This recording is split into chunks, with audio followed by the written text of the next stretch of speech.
दोस्तों, मैं हूं आपका दोस्त और होस्ट अनिल और मैं आ चुका हूं देवभूमि उत्तराखंड में और उत्तराखंड के लैंसडाउन में। यहां तक का सफ़र कैसा रहा ये नहीं जानना चाहोगे आप?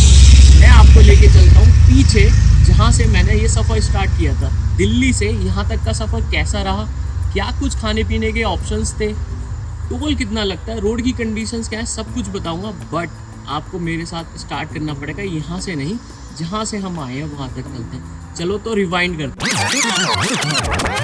गुड मॉर्निंग दोस्तों, कैसे हो सभी? और समय हो चुका है 7:24 अप्रॉक्सीमेटली 7:30 बजे। अभी हम घर से निकल चुके हैं, एक ट्रिप पे जा रहे हैं। जहाँ जा रहे हैं उसका नाम है लैंसडाउन, उत्तराखंड की बहुत ही प्यारी सी जगह। हमारा सफ़र है वो है करीब 5.5 घंटे दिखा रहे हैं, बट मुझे लगता है 6.5 घंटे के अप्रोक्सीमेटली लगेगा, क्योंकि रुकते हुए जाएंगे। बाकी इस ट्रिप पे हमारे साथ हमारी बेटी भी जा रही है, श्री से हेलो हेलो। श्री अभी अलग ही मूड में चल रही है, जोन ही अलग है इनका। श्री हेलो कर दो। तो अभी ये भी हमारे साथ जाएंगी। इनके साथ ट्रिप कैसा होता है, क्या कुछ मजे आने वाले हैं, वो सारा कुछ दिखाएंगे। तो बने रहिए मेरे साथ। हम स्टार्ट करते हैं ज्यादा समय ना लेते हुए। Let's set go.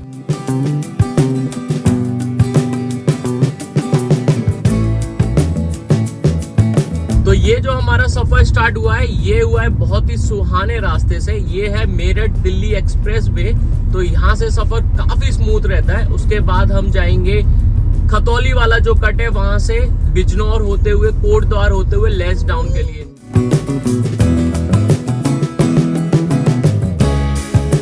तो इस रूट का पहला टोल प्लाजा आ गया है। मेरे पास है एनुअल पास।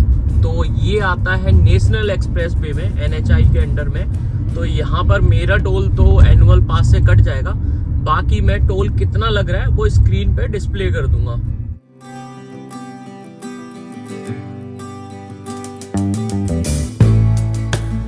तो मैं हूँ अभी NH58 पे और मेरठ एक्सप्रेस वे के बाद ये हमारा दूसरा टोल प्लाजा आ गया है।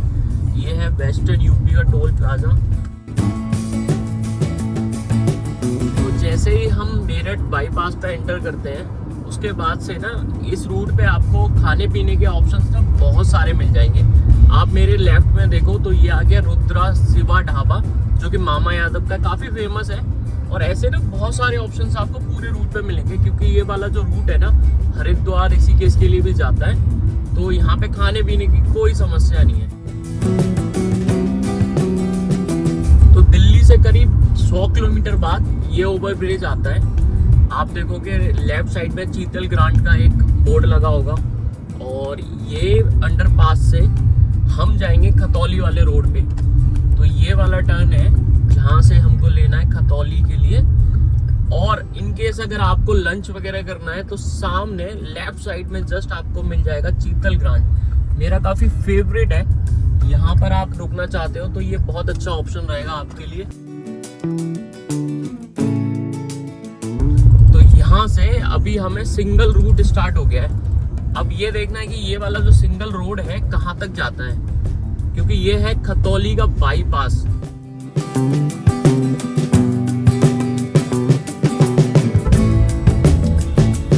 तो यहाँ से अभी लेफ्ट साइड में जा रहा है बिजनौर के लिए रास्ता।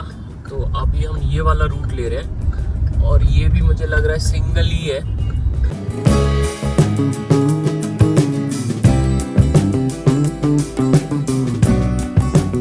करीब 20 मिनट की ड्राइव के बाद ये वाला हाईवे आ गया है।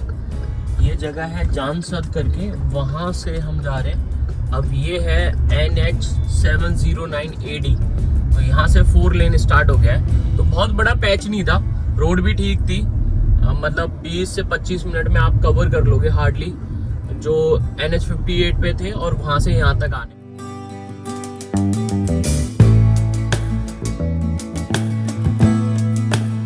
तो थोड़ा पोपट हो गया, लिखा था NH34। तो ये रोड कंडीशन अभी कुछ ज़्यादा अच्छी नहीं है। और बात करें यहाँ पे ऑप्शंस की खाने पीने के, तो अभी तक जो छोटे मोटे ढाबे होते हैं वो सब है, बट ऐसा कोई प्रॉपर एमिनिटीज़ वगैरह नहीं है।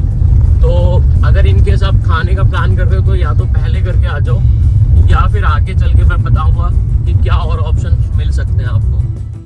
अब यहाँ से 4 लेन दिख तो रहा है, क्योंकि दोनों साइड रोड है, बट मुझे लगता है प्रॉपर तरीके से फंक्शनल नहीं है।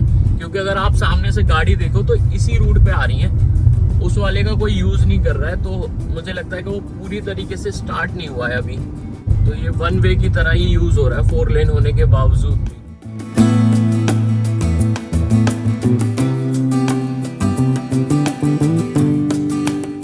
तो रोड की कंडीशन यहाँ पे बहुत खराब है क्योंकि सिंगल रूट है। सबसे बड़ी बात कि गड्ढे बहुत ज्यादा है रोड पे। तो आप जो मैक्सिमम स्पीड है वो 30-40 की मेंटेन कर पाओगे, क्योंकि ओवरटेकिंग वगैरह सब बहुत टफ रहता है इस रूट पे।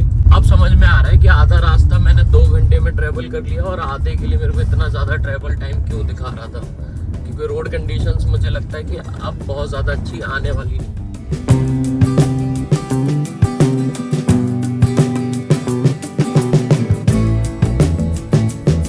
ये है इस बैराज पे एक पार्क जिसकी एंट्री फीस 50 रुपए है, बट अभी बताया बाहर मैंने पूछा था बहुत ज्यादा कुछ है नहीं। यहाँ पे मेला लगता है उस टाइम काफी कुछ हो जाता है।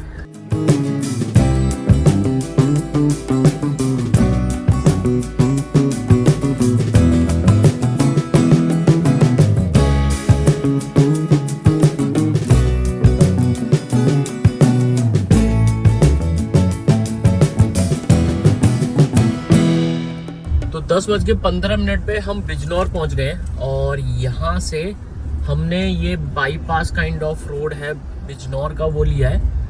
और यहाँ से अभी जो डिस्टेंस दिखा रहा है वो है 100 किलोमीटर्स और टाइम दिखा रहा है वो है 2 घंटे 50 मिनट का। तो अराइवल करीब 1 बजे का दिखा रहा है अगर नॉन स्टॉप चलते हैं तो, बट ये थोड़ा सा पॉसिबल नहीं है। तो 1 घंटा और जोड़ लेते हैं चीज़ों को रुकते रुकाते, तो हम 2 बजे करीब लैंसडाउन में पहुंच जाएंगे। तो बिजनौर के बाद हम फिर से NH 34 पे आए हैं और रोड बहुत ही सुहाना स्टार्ट हो गया है। 4 लेन अब फाइनली स्टार्ट हो चुका है। बहुत देर तक हम वही सिंगल वाले रूट पे चल रहे थे और अब रोड बहुत स्मूथ है यार, सीरियसली। बहुत देर से कमर दुख गई थी, अब आएगा मजा असली रोड का।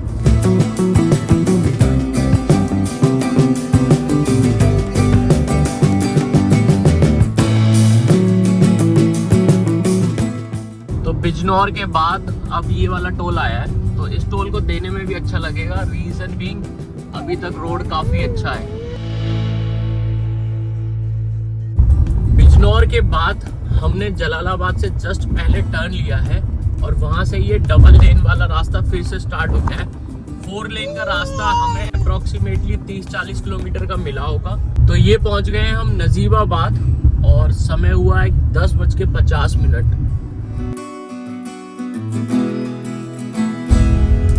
तो यहाँ पे ना ऑन और ऑफ चल रहा है।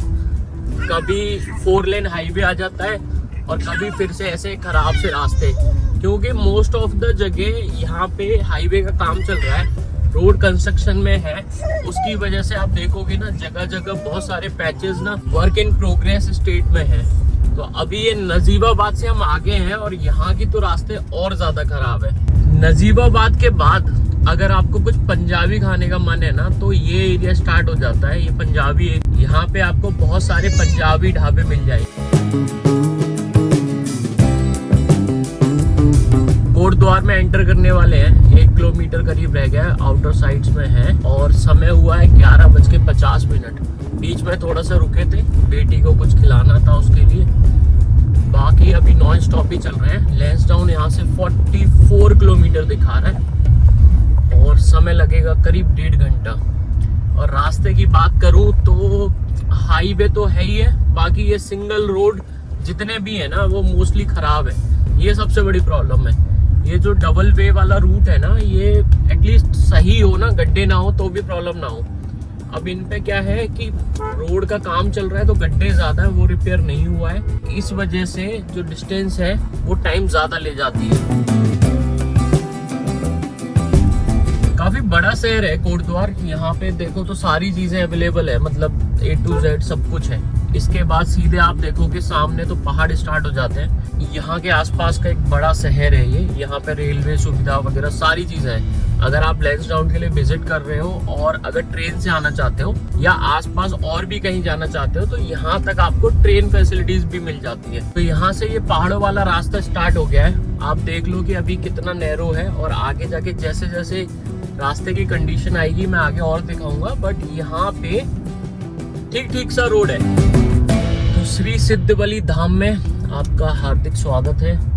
तो ये है सिद्धपीठ सिद्धबली मंदिर कोटद्वार। जैसे ही आप लैंसडाउन के लिए जा रहे हो ना, आगे चलते जाओगे राइट साइड पे जाके आपको ये मंदिर मिलता है। काफी प्राचीन मंदिर है, पौराणिक सिद्धपीठ श्री सिद्धबली मंदिर कोटद्वार। तो अगर आप यहाँ से निकल रहे हो ना, तो दर्शन करना आपके लिए बहुत ही अच्छा होगा, क्योंकि बहुत ज़्यादा ट्रैवल अलग से नहीं करना है लैंसडाउन जाते समय।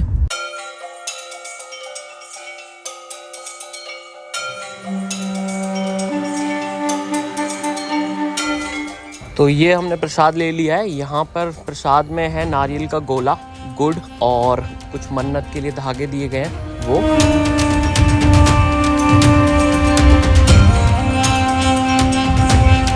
कहाँ जा रहे हो श्री? तो श्री जा रही हैं सिद्धबली जी के दर्शन करने।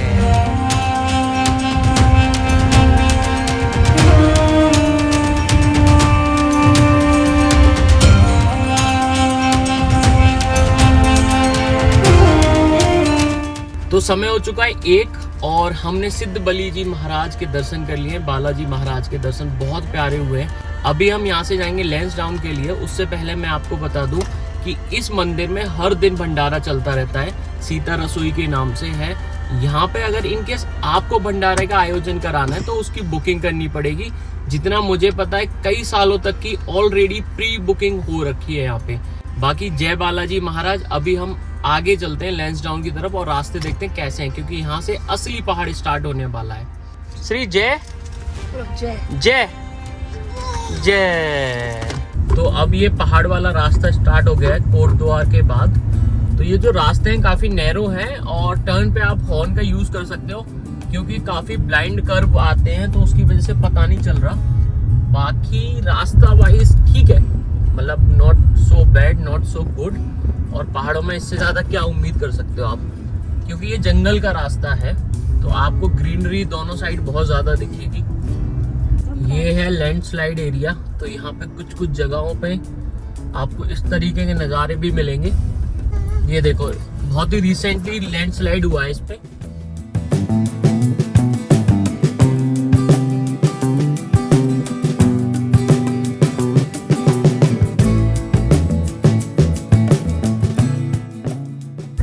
ये देखो इस तरीके के पैचेस है ना, कहीं कहीं जहाँ लैंडस्लाइड हुई है वहां पे देखो ऐसा कुछ हो गया है।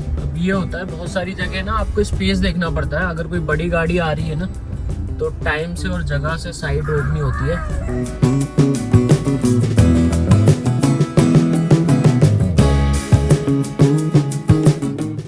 तो ये जगह है दुगद्दा और यहाँ से लैंसडाउन है करीब 25 किलोमीटर। इस रास्ते में एक चीज अच्छा है कि आपको हर जगह पे ना पेट्रोल पंप वगैरह इजीली मिल जाएंगे। मतलब ऐसा नहीं है कि बिल्कुल रिमोट एरिया है जहाँ दूर दूर तक कुछ है ही नहीं।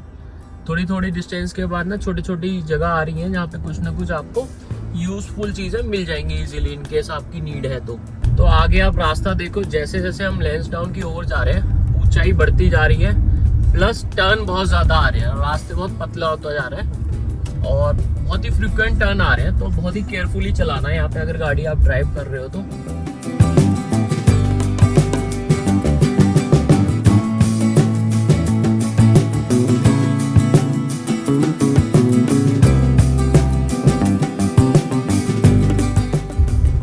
यहाँ से जो लैंसडाउन है वो रह गया 6 किलोमीटर और जहाँ हम रुक रहे हैं वो रह गया 2.5 किलोमीटर। हमारे रिजॉर्ट का नाम है ब्लू पाइन, तो वो लैंसडाउन से पहले ही पड़ जाता है। और बाकी ऑप्शंस की बात करें तो यहाँ पे कम से कम 10 किलोमीटर पहले से ना आपको इतने अच्छे अच्छे स्टे ऑप्शंस स्टार्ट हो जाते हैं। बहुत सारे रिजॉर्ट्स हैं यहाँ पे, मतलब होटल्स कम है, मुझे लगता है रिजॉर्ट्स ज़्यादा है यहाँ पे। पूरा कॉमर्शलाइज एरिया है, कोई इशू नहीं है स्टे का। और हम पहुंचने ही वाले हैं अपनी स्टे पे। उससे पहले मौसम के नज़ारे देखो, मौसम काफ़ी सुहाना हो गया।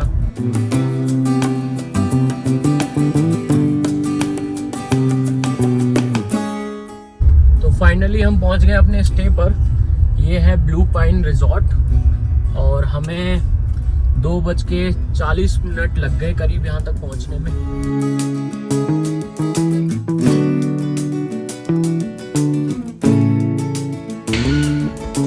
तो ये रहेगा आज का हमारा स्टे। हम है ब्लू पॉइंट में रुके हुए हैं, जो है लैंसडाउन से थोड़ा सा 2 या 3 किलोमीटर पहले, बट बहुत ही अच्छी प्रीमियम प्रॉपर्टी है। ये देखिए कुछ इस तरीके का रूम मिलेगा, ये सुपर डीलक्स रूम है।